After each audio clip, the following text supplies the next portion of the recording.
আলাইকুম। সকলে ভালো আছেন, সুস্থ আছেন। আজকে ঈদের পরের দিন, আমাদের সৌদি আরব ঈদের পরের দিন, আর আপনারা আমার ভিডিও দেখেন, আমাকে সাপোর্ট করেন, আপনাদেরকে অনেক ধন্যবাদ এবং ভালোবাসা রয়েছে, অন্তরস্থল থেকে ভালোবাসা রয়েছে। আমাকে সাপোর্ট করার জন্য ধন্যবাদ।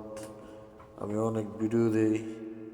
আমি আজকে আমার শরীরটা ভালো না বেশি, এই কারণে আপনাদের মাঝে একটা ভিডিও দিলাম। দোয়া করবেন আমার জন্য, আমি যেন সুস্থ হয়ে আপনাদের মাঝে বেশি বেশি ভিডিও দিতে পারি, যেন আপনাদের মাঝে কথা বলতে পারি, কাজের কথা বলতে পারি, যেন ভালো ভালো কথা নিয়ে আসতে পারি। ভালো থাকবেন, সুস্থ থাকবেন।